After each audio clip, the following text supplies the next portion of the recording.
नमस्कार, आप देख रहे हैं उत्तराखंड का लोकप्रिय डिजिटल न्यूज चैनल पहाड़ टीवी और मैं हूं आपके साथ स्मिता पटवाल। चलिए रुक करेंगे उत्तराखंड की तमाम बड़ी खबरों का, लेकिन उससे पहले एक नजर आज की सुर्खियों पर। आज भारतीय क्रिकेट टीम के दिग्गज क्रिकेटर सुरेश रैना पहुंचेंगे खानपुर, युवाओं को सिखाएंगे क्रिकेट के गुर। विजय दिवस पर सीएम धामी ने शहीदों को दी श्रद्धांजलि, बोले वीर जवानों की याद में बन रहा भव्य सैन्य धाम। राहुल गांधी की रैली में सजी सीडीएस बिपिन रावत की होर्डिंग, सीएम धामी लगा चुके हैं राजनीति करने का आरोप। राहुल गांधी की रैली में दिखी गुटबाजी, हरीश रावत के करीबी से वापस लिया गया मंच का संचालन। राहुल गांधी ने प्रधानमंत्री मोदी पर किया वार, कहा पूंजीपति करते हैं नरेंद्र मोदी का प्रचार प्रसार। हल्द्वानी के अंतर्राष्ट्रीय स्टेडियम में खेल से पहले नमो मैजिक, 24 को मोदी का कुमाऊं दौरा। 26 वन आरक्षियों की ट्रेनिंग के बाद परीक्षा के साथ ही खत्म हुई ट्रेनिंग। डामरीकरण सड़क पर पॉकलैंड मशीन ले जाना ठेकेदार को पड़ा भारी, पुलिस ने ट्रॉला सहित पॉकलैंड मशीन को किया सीज। देहरादून हरिद्वार हाईवे पर सड़क हादसे में एक की मौत, 10 घायल, 1 साल का बच्चा लापता।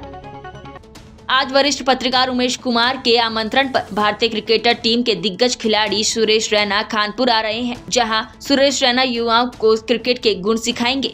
आपको बता दें कि सुरेश रैना आज सुबह 11 बजे महाराणा प्रताप कॉलेज ढंढेरा पहुंचेंगे, जिसके बाद वो ढंढेरा से लंढोरा तक रोड शो करेंगे और 12 बजे लंढोरा में एक जनसभा को संबोधित भी करेंगे। साथ ही दल्लावाला और बालीवाला ग्राउंड में भी लोगों से रूबरू होंगे।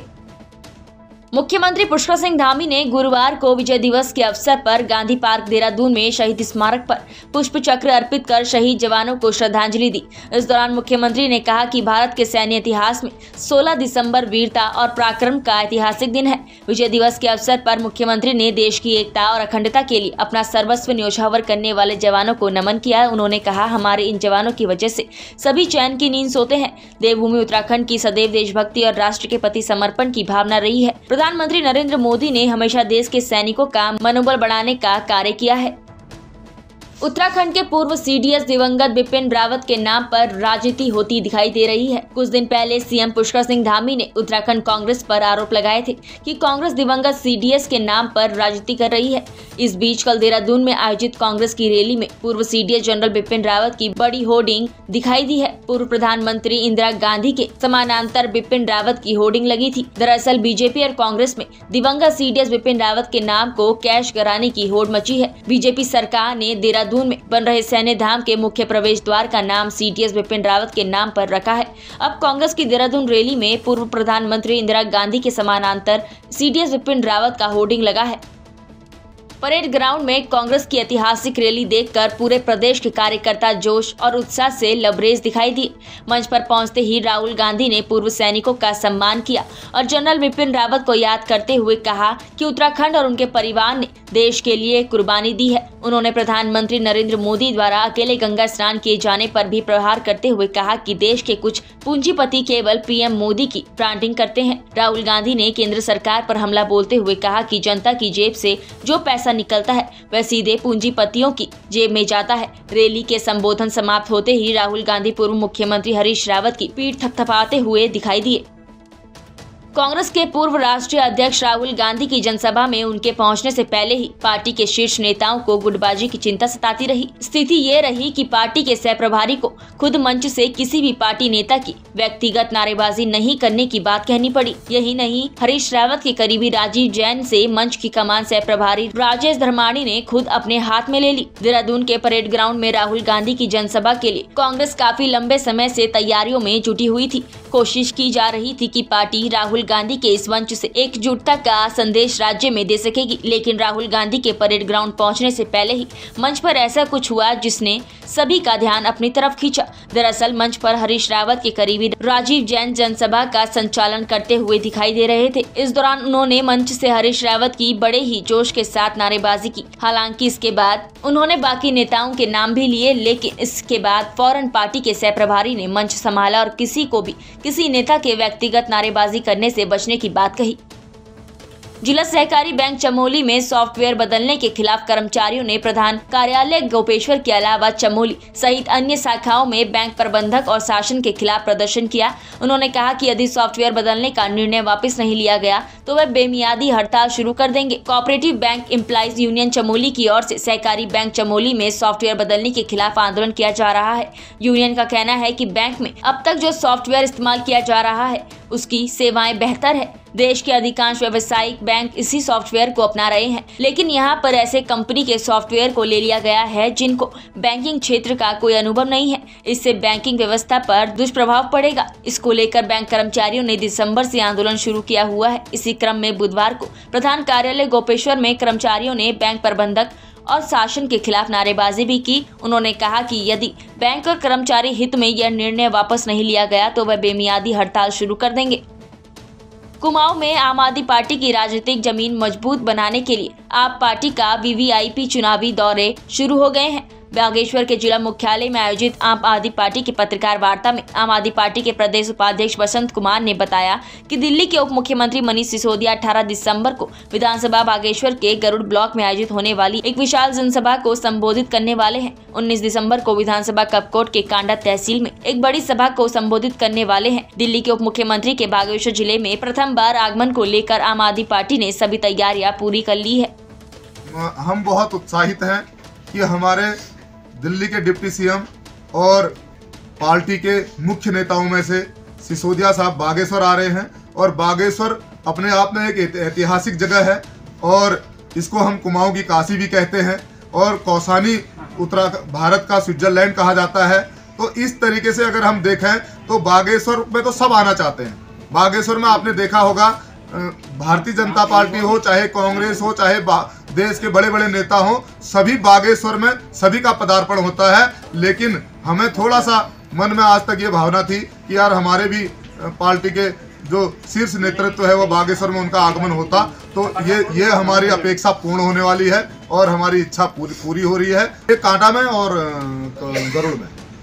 तो किस तरह की तैयारी चल रही है पार्टी में? कम से कम ये समझिए कि मैक्सिमम भीड़ इकट्ठी की जाएगी और बहुत बेहतर तरीके से सभा का जो है आप देखेंगे कि बागेश्वर की जनता में जो उत्साह है हमको दिख रहा है, जो अंडर करंट है हमको दिख रहा है। हम लगभग अधिकांश जनता को कम से कम 5 से 10 हज़ार के बीच में भीड़ जो है वहां पर इकट्ठी होगी। हल्द्वानी गोला पार्क के इंदिरा गांधी अंतर्राष्ट्रीय स्टेडियम में भले ही खेलों का आयोजन नहीं हुआ, लेकिन इस मैदान से कुमाऊं में नमो मैजिक चलेगा। सियासी खेल में विजय हासिल करने के लिए कुमाऊं की 29 विधानसभा सीटों पर पीएम मोदी का फोकस रहेगा। पार्टी कुमाऊं के पर्वतीय क्षेत्रों की 20 सीटें साधने की तैयारी में है। वहीं भाजपा के वरिष्ठ नेता सुरेश भट्ट और भीमताल विधायक राम सिंह केड़ा ने पीएम मोदी की रैली के लिए 1 लाख की भीड़ जुटाने की बात कही है। जानकारी के मुताबिक नैनीताल जिले में प्रधानमंत्री नरेंद्र मोदी की ये पहली रैली होगी। प्रधानमंत्री नरेंद्र मोदी की रैली के लिए गोलापार अंतर्राष्ट्रीय स्टेडियम स्थल को चिन्हित किया गया है। आगामी 24 दिसंबर को यहां पर प्रधानमंत्री की रैली प्रस्तावित है। नेता है और जो देश ही नहीं पूरे विश्व में विख्यात है, माननीय नरेंद्र मोदी जी 24 तारीख को हल्द्वानी में उनका कार्यक्रम है।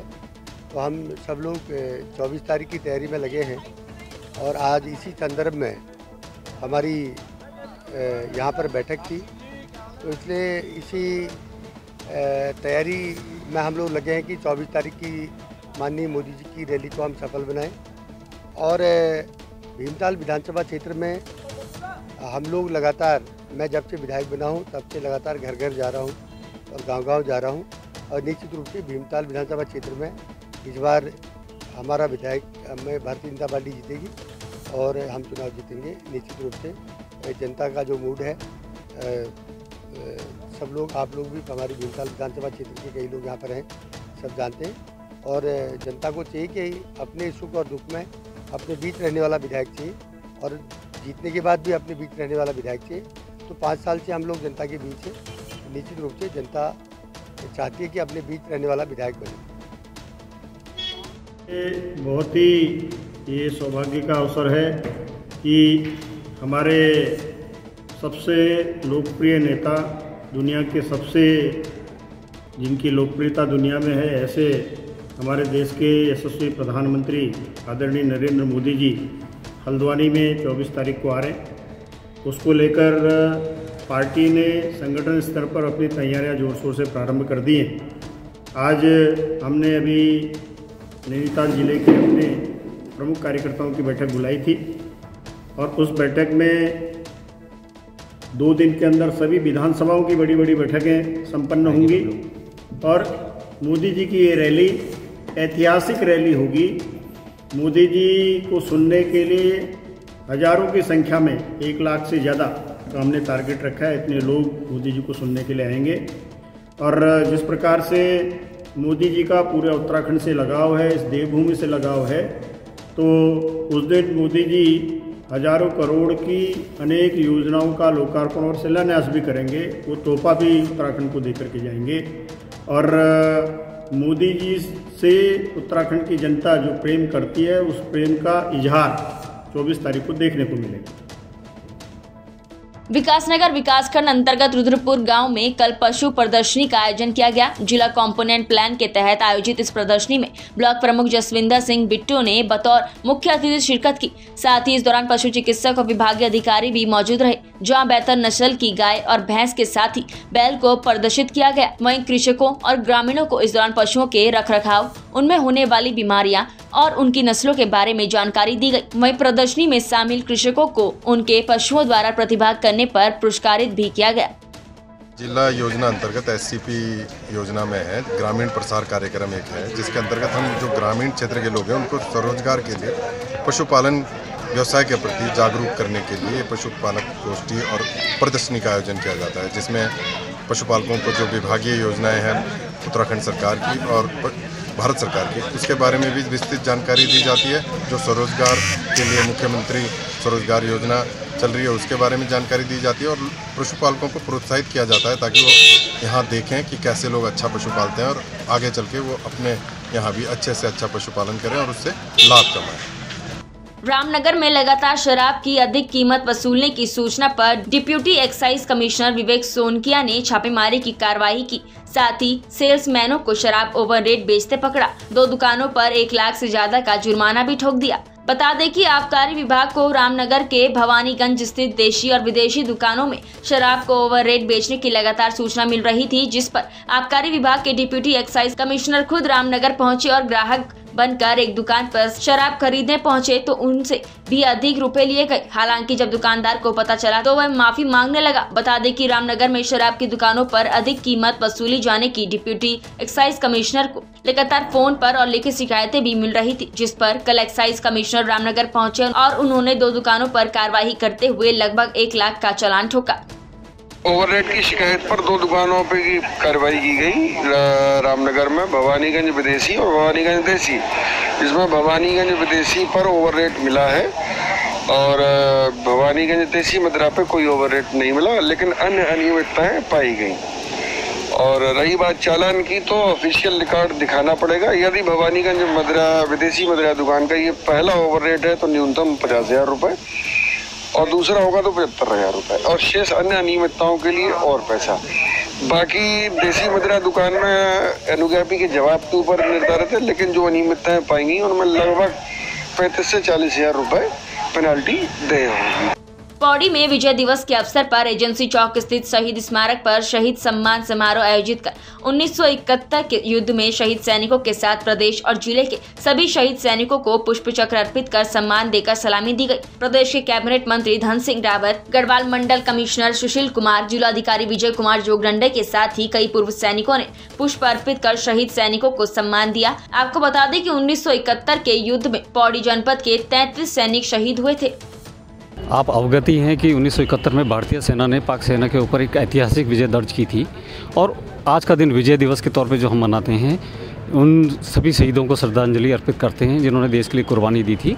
उसी क्रम में हमारे जनपद पौड़ी से 33 शहीदों ने अपना बलिदान दिया था और उत्तराखंड से 271 शहीदों ने बलिदान दिया था और प्रत्येक वर्ष ये विजय दिवस के अवसर पर उनको याद किया जाता है, स्मरण किया जाता है और उनको श्रद्धांजलि दी जाती है।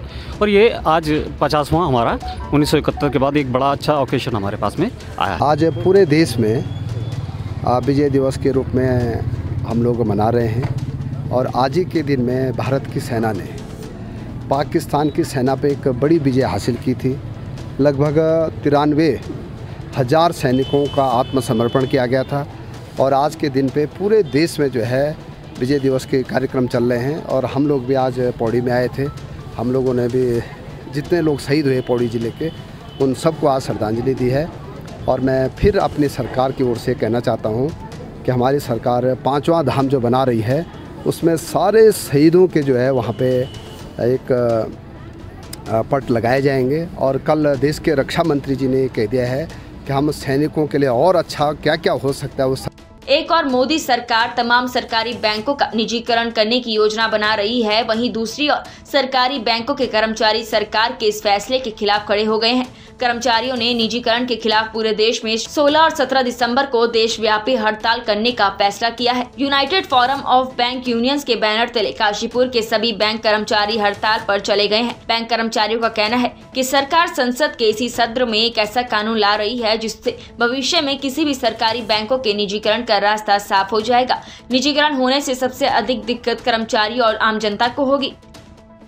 कालाडूंगी पूर्व सैनिक उत्थान संगठन द्वारा कालाडूंगी में ऐतिहासिक विजय दिवस मनाया गया। कार्यक्रम की शुरुआत भारत माता और वीरों के सामने दीप प्रज्वलित कर की गई। स्कूलों के बालक बालिकाओं के रंगारंग कार्यक्रम सैनिकों को समर्पित रहे। पूर्व सैनिकों और इनके परिजनों को कार्यक्रम के अंतर्गत सम्मानित किया गया। कलाकारों ने सैनिकों के सम्मान में नृत्य प्रस्तुत किया।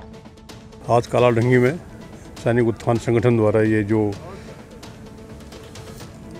विजय दिवस का आयोजन किया गया है, ये यहाँ पर हम प्रत्येक वर्ष करते हैं। ये सन 71 की लड़ाई की जो ऐतिहासिक विजय थी उसके उपलक्ष्य में हम ये अपने शहीदों को, वीर नारियों का सम्मान करते हैं, उनको याद करते हैं। हमारे लिए ये बहुत ही गर्व का दिन है। हमारे देश के वीर जवानों के शौर्य, पराक्रम और बलिदान को याद करने का दिन है। पूरी दुनिया में शौर्य, बलिदान और पराक्रम की अद्वितीय पराकाष्ठा का दिन 16 दिसंबर 1971। दुनिया में बहुत सारी लड़ाइयाँ हुई, लेकिन निर्णायक लड़ाई जिसको कहते हैं, और जिस निर्णायक लड़ाई में भारतीय सेना को और भारत को विजयश्री प्राप्त हुई, ऐसे 16 दिसंबर के दिन हम विजय दिवस के रूप में मनाते हैं। वैसे तो हमारी भारतीय फौज, भारतीय सेना हमेशा वो अपने अदम्य साहस, शौर्य और पराक्रम के कारण हमेशा विजय रही है। कभी कभी राजनीतिक नेतृत्व के कारण ज़रूर उनको कई बार असफलता प्राप्त हुई, लेकिन जब जब सेना के ऊपर हमने भरोसा किया, सेना को हमने उसके हाल में काम करने के लिए छोड़ा, तो उन्होंने अपने पराक्रम से देश का मस्तक, देश का माथा हमेशा उन्होंने ऊंचा किया। आज इस बलिदान दिवस के अवसर पर, विजय दिवस के अवसर पर मैं सबको बधाई देता हूं। मैं उन सारे वीर जवानों को, अमर जवानों को, शहीदों को मैं अपने श्रद्धा सुमन अर्पित करता हूं। अभी जो हमारे CDS बिपिन रावत जी सहित हमारे 13 जवान जो उस दुर्घटना में शहीद हुए, उनको भी श्रद्धा सुमन अर्पित करते हुए मैं एक बार फिर से मैं उन सपूतों को नमन करते हुए अपनी भारतीय फौज को सैल्यूट करता हूँ। बीती बुधवार को थराली में अवैध रूप से पक्की मोटर सड़क पर भारी भरकम पोकलैन मशीन को चलाने शिकायतें होने पर आनन फानन में उसे एक बड़े ट्रॉलो में लोड करके अन्यंत्र ले जाने के प्रयास में पुलिस ने पोकलैन और ट्रॉलो का चालान कर सीज कर दिया है। इस बीच PMGSY के कर्णप्रयाग डिवीजन के द्वारा मोटर सड़क को क्षतिग्रस्त करने की एक लिखित सूचना पुलिस को सौंप दी है।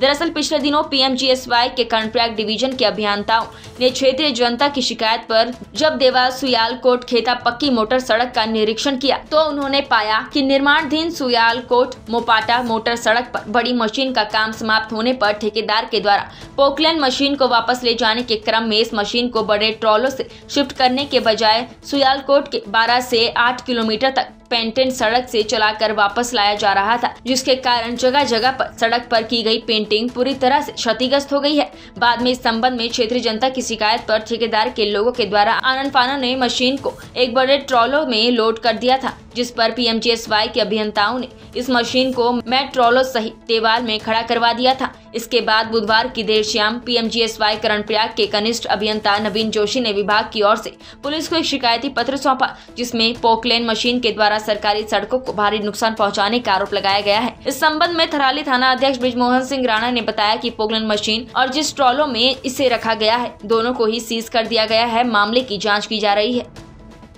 रामनगर में पिछले 15 दिनों से वन प्रभाग रामनगर में नए वन आरक्षियों की चल रही ट्रेनिंग कल 15 दिनों बाद परीक्षा के साथ संपन्न हुई। आपको बता दें कि उत्तराखंड में 2 महीने पूर्व 1220 वन आरक्षियों की भर्ती आयोग द्वारा हुई थी, जिसमें परीक्षा में सफल हुए 1220 वन आरक्षियों की 1 दिसंबर से वन विभाग के अलग अलग डिवीजन में प्रशिक्षण कार्य चल रहा था, जिसमें इनके चार्ज लेने से पूर्व ट्रेनिंग दी जा रही थी, जिस क्रम में इन्हें वन विभाग के जंगलों और वन्य जीवों के साथ ही पेड़ पौधों और जंगलों की सभी बारीकियों की जानकारी दी जा रही थी। पिछले 15 दिनों से इनका प्रशिक्षण का कार्य चल रहा था, जिस क्रम में रामनगर वन प्रभाग के कोसी रेंज में 26 वन आरक्षियों का परीक्षण कार्य चल रहा था। वन विभाग के एक्सपर्ट्स द्वारा इन वन आरक्षियों को 15 दिनों में जानकारी दी गई थी, उसकी एक परीक्षा ली गई और परीक्षा के साथ ही इन वन आरक्षियों की ट्रेनिंग खत्म हो गई। अब जल्द ही ये वन आरक्षियों वन विभाग के अलग अलग जगह पर तैनात दिखेंगे। ये अभी जो नवनियुक्त वन आरक्षी हैं और वो नियुक्त होकर के सीधे जो है कि विभाग में आए हैं। अब विभाग में आने के बाद विभागीय गतिविधियों के बारे में उनको पूरी जानकारी दी गई, धाराओं के बारे में जानकारी दी गई, फील्ड भ्रमण कराया गया, फील्ड में कैसे टाइगर के सेंसस कराए जाएंगे, कैसे फायर से सुरक्षा करनी है, इन सारों को और प्लस जो है कि बाकी कार्य कैसे किए जाने हैं और वनों की सुरक्षा कैसे किए जाने हैं, इस संबंध में आज 15 दिन से लगातार इनको जो है हमारे कर्मचारियों द्वारा वन क्षेत्राधिकारी कोसी द्वारा वह जो है कि यहाँ के स्टाफ द्वारा लगातार प्रयास करके इनको प्रशिक्षित किया गया है। उन प्रशिक्षित कर्मचारियों का चूँकि इसमें उन्होंने क्या सीखा है इसकी जानकारी के लिए हम लोग एक परीक्षा का आयोजन कर रहे हैं और इसमें जो है कि वैसे तो सभी विद्यार्थी बढ़िया से जो है कि इस चीज़ को क्षेत्र में भ्रमण करके और बढ़िया इसमें कार्य कर रहे हैं और रुचि दिखा रहे हैं, तो निश्चित रूप से इसमें जो है परिणाम भी अच्छे हैं। अभी तक कुल रामनगर वन प्रभाग में 26 लोगों को पोस्टिंग हुई थी, जिसमें 24 लोगों का प्रशिक्षण चल रहा है। उधम सिंह नगर के जिला मुख्यालय में आयोजित एक दिवसीय राज्य स्तरीय वेट लिफ्टिंग प्रतियोगिता में चिराग शर्मा की टीम ने 9 गोल्ड मेडल और 3 सिल्वर मेडल जीते। वेट लिफ्टिंग प्रतियोगिता में गोल्ड और सिल्वर जीतने के बाद युवाओं का किच्छा पहुंचने पर फूल माला पहनाकर जोरदार स्वागत किया गया। इस दौरान चिराग ने बताया कि इस जीत का श्रेय उनके गुरुजन राजा गांधी और रुद्राक्ष को जाता है, जिनके मार्गदर्शन में क्षेत्र के युवा वेट लिफ्टिंग के क्षेत्र में बेहतर प्रदर्शन कर रहे हैं। रुद्रपुर में एक दिवसीय प्रतियोगिता थी उत्तराखंड स्टेट पावर लिफ्टिंग की, जिसमें हरिद्वार, काशीपुर, गदरपुर और अपना रुद्रपुर किच्छा सभी जगह के खिलाड़ी आए थे खेलने। हमारे किच्छा से भी पूरी टीम एक गई थी, जिसमें हमने 9 गोल्ड मेडल और 3 सिल्वर मेडल प्राप्त किए हैं। ये सारा श्रेय हमारे ट्रेनर को जाता है, हमारे कोच को जाता है, रुद्राक्ष भाई को जाता है, राजा भैया को जाता है। भैया अगला टारगेट हमारा है नेशनल खेलने का। देहरादून हरिद्वार हाईवे पर अलकनंदा घाट के पास डंपर और छोटे लोडर वाहन की जोरदार टक्कर हो गई। इस हादसे में एक व्यक्ति की मौत हो गई, जबकि एक महिला और 2 बच्चों सहित करीब 10 लोग घायल हो गए। वहीं इस घटना के बाद 1 साल का बच्चा भी घायल बताया जा रहा है।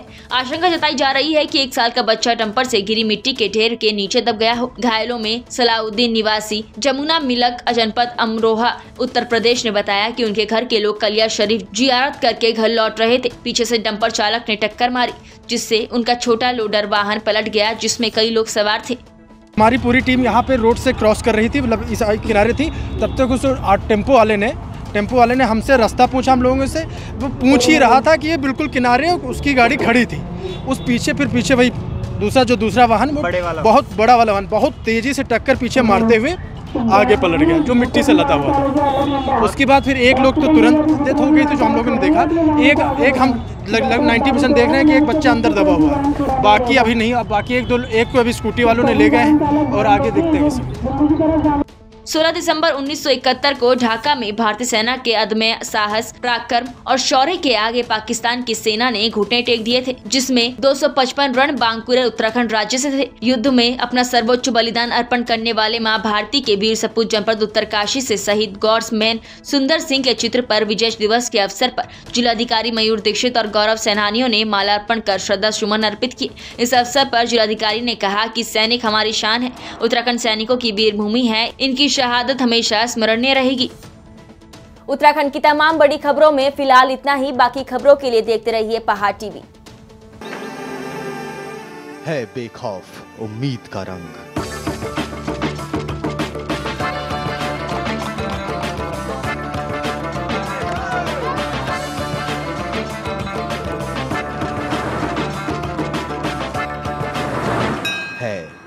अनोखा भी।